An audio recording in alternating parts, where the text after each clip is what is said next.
Hello there, and welcome to the Weekly Deathmatch, a brand new series that I'm going to be doing.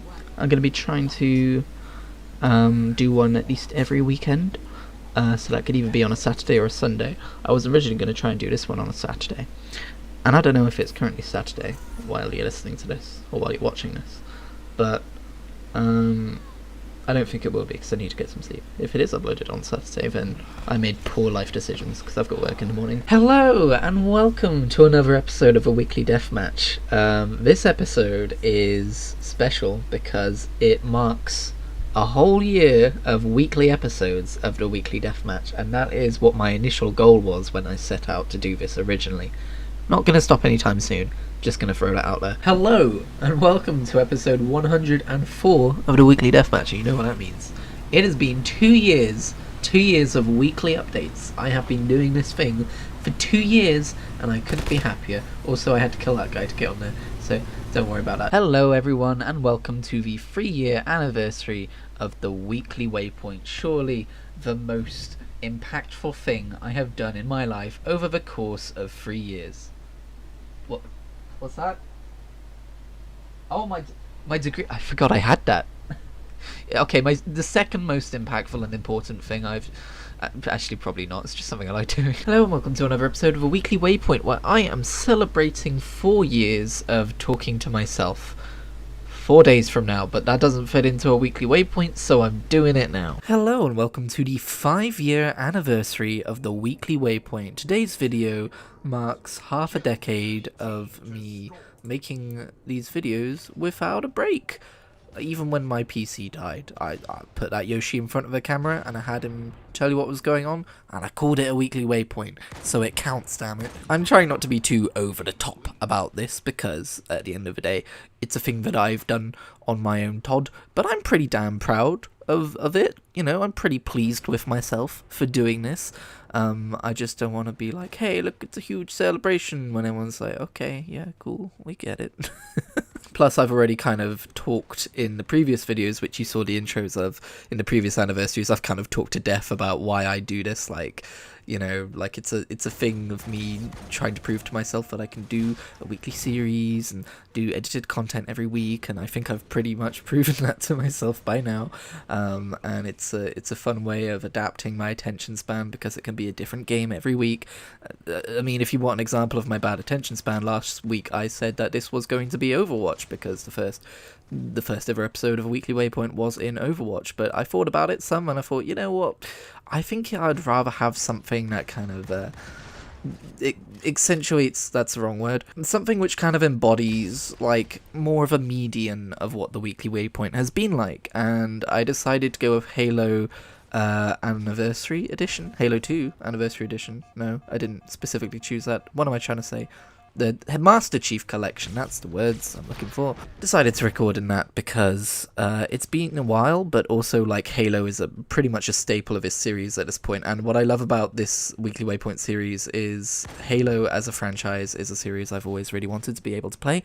And the first time I ever played it, I put it in a series, and it's kind of like you've got to see me, you know, embrace Halo throughout this series, which is pretty cool. So, you know, that's as good a reason as any for it to be the 5th anniversary game.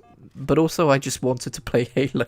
Something I realized about Halo 2 Anniversary, by the way, the sniper rifle it shouldn't be able to fire twice in such quick succession that quickly. It's a little bit overpowered. You don't really need to worry about headshots so much, as long as you can just get 2 shots off quickly on the body. But yeah, before we move too far on, I do just want to pat myself on the back one last time for half a freaking decade of fucking weekly videos without missing a single one.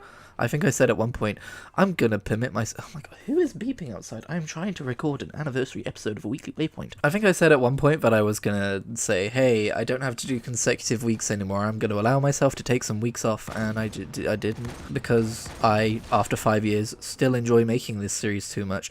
it's been 5 years and I'm recording this episode a day early because I got too excited about recording the weekly Waypoint because I enjoy doing it. It's my mouthpiece. It's me having a soapbox, as Stanley would call it, where I can stand and talk about things and preach. Well, less about the preaching. If I was preaching, this whole video would be about how stupid Twitter Blue is, but it's not. So I'm going to talk more about video games I've been playing and shows that I've been watching. So there we go. The back patting is over. You can all breathe a sigh of relief. I'm recording this off the back of finishing RWBY Volume 9, which ended today, and I'm not going to get into spoilers talking about the show, but I am going to say that I bloody loved it. And it's not really a spoiler to say that this series put the characters in a different setting, and I can't really think of many other times when a story has done that apart from Darren Shan novels, like the Cirque du Freak saga and the Demon Artist saga. Both of those had books where they would take the cast, is it right to call it a cast of characters if it's in a novel? They would take your party of characters, no, that sounds weirder, and pull them out of a story, like the main storyline of things going on, and put them in a different setting and a different situation, and it would kind of be used as a way of exploring the characters and what they were going through, and allowing them to work through that and grow as characters, and kind of like transform a bit before returning to the main story. And so I'm thinking Lake of Souls, I'm thinking Dark Calling, those two books in particular, and they have this kind of like adventure, like self-contained novel feel to them, even though they're not really self-contained. And I would say that's what RWBY Volume 9 is, and I just really bloody appreciate it. At first I was a little bit like, okay, I guess this is kind of how you always are with these kinds of like story breaks, but I was a little bit like, oh, we're doing a whole different thing, but I wanted to see what happened next in the main story. But then of course that new setting pulls you in and you become interested and you realise that actually it is still the main story continuing, it's just parts of it. And I don't think the writing was perfect. I had a pretty major problem with the beginning of a penultimate episode in terms of tone. That's all I'll say about that, but other than that, I think, yeah, brilliant stuff. I got all caught up on RWBY a few weeks ago, and I need to stop catching up on things which then just end their seasons, and now I have to think of something else to get caught up on. But speaking of other things to get caught up on, brilliant segue by me, thank you very much. Another hearty pat on the back. Star Trek. Yeah. Did I do this last week? I did. Okay, we won't talk too much about Star Trek then. As you can tell, the theme tune is still stuck in my head. But I've been continuing my trek across the stars, as it were, and something I'm really beginning to notice, and apologies if I already said this last week as well, I have the memory of an octopus with a memory problem, is that compared to Doctor Who, like classic Doctor Who from the same time period, which I've also documentedly on this channel seen, is documentedly a word? Despite having some things of its time where it can't go half a script without becoming obsessed with women, other than that, I think Star Trek episodes are actually like legitimately really fun, like good sci-fi.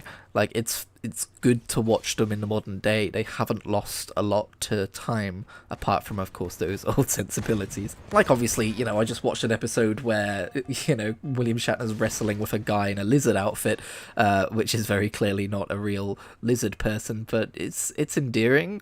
And old Doctor Who stuff was endearing as well, but it was more, the interest I got out of it was more, just the idea that I'm watching something that's really old, whereas Star Trek is like legitimately a fun watch, again, with those kind of old sensibilities in consideration. And if you don't know what I'm talking about, just go watch literally almost any episode of the original series, and you'll be like, oh yeah, the writers were just really horny this entire time. But I guess that's just the 60s for you. But yeah, I'm hoping to... I have a problem with focusing more on a destination than a journey. I can get impatient even when I'm enjoying something because I want to see what the next iteration of that thing will be like. So part of me is like, yeah, but I want to see what it looks like when we get to Next Generation. I already kind of know Next Generation, but I'm really curious to see what Voyager is all about, because I believe the premise of that one is that they get fucking warped like halfway across the galaxy and they don't know where they are and they have to try and find their way back. That's pretty interesting to me. But I want to just savor what I'm currently watching, because the original series has a really good cast of characters and some really fun adventures, so I'm trying not to get too destination-y about it. Of course, I highly doubt that I will just continue watching Star Trek every night until I get all the way to the end of Discovery or whatever the most recent one is, because my attention span being what it is, I will likely drop off at some point in the next few weeks, but I'm enjoying it for now, damn it. It is my current show of choice. In terms of what I've been playing this week, Oblivion, you've probably already seen on the channel. I've been doing some Oblivion content. I've been getting more into Oblivion than I ever have before. So for context, I'm someone whose first Elder Scrolls game was, I nearly said Star Trek.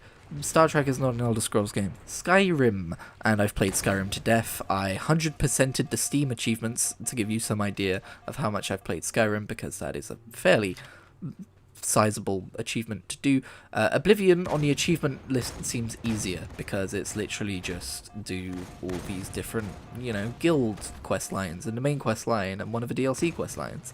And that's kind of the main attraction of the game for me, is like to see what the Thieves Guild and Oblivion was like, see what the Dark Brotherhood and Oblivion was like, and compare it to what I'm already so intimately familiar with in Skyrim, where I have spent hundreds of hours. I do have some experience in Oblivion already. I think I've sunk about 30 or 40 hours into it. I've played through probably about half of the main storyline, and I've just kind of jaunted around the place a little bit, but I haven't touched it for years, and I've never got, when you're really into an Elder Scrolls game, and you're like, you've got your character, like, not your character sheet, but you know what I mean, like you're intimate with your character's abilities and how you're leveling them, and you get to the point where like, oh, I've already got a really good weapon, but this weapon's slightly better, and oh, chests are starting to give decent amounts of gold because I've leveled up a decent amount. Oh, I'm really in tune with the game world and the stories which are happening within this world, and you just get really invested in it and immersed. I guess that's a word I was looking for. That would have made this section of the video a lot shorter. Well, I've never really felt that with Oblivion, but now I am. And so far, for those of you not watching the video series, and to be fair, actually, the video series is quite far behind where I'm at now, I've completed the Thieves Guild and the Dark Brotherhood, and the Arena, and I am now working my way through the Fighters Guild questline. My plan is to then see if I can get into the Mages Guild. I don't know, there might be some conflict with stuff I've done in the Thieves Guild. I'm not sure how that works out, but if I can, then I'll do that. If not, I'll have to do it on another character, and then I'll probably go main quest line and then Shivering Isles. For some reason, there's no achievements for Knights of the Nine, which is a shame. I don't know if it came out after Shivering Isles or before, but I don't know. Maybe if it came out before Shivering Isles, I might just do the DLC in order and just, hold off on achievements for a while. I also think even when I finish all of the achievements for this game, I probably will still continue playing it, because I want to see what some of the side quests are like. Like side quests are quite unique. They're not tied to like a particular organization or longer storyline. So they're fun to do. But yeah, not much else to say really, just it's been so long waiting for a new Elder Scrolls game that I decided to play a previous one instead, and I'm happy to report that I'm having as good a time as I've had in Skyrim. Also, ESO Necrom comes out in like a month and a half. I'm not sure. I've been trying to hold off getting back into ESO because I don't want it to conflict with my Oblivion playtime or my attention span. But hopefully I'll be done with Oblivion by then. At the pace I'm going, I probably will be, honestly. So that's something to look forward to as well. Anyway, thank you very much for watching this 5th year anniversary edition of the Weekly Waypoint. Thank you for sticking around, or thank you for checking out the channel, I should say, to be honest, because I'm getting a lot of people checking out the channel for the first time at the minute. So if this is your first one, do stick around. Thank you very much for watching, and I'll see you next week.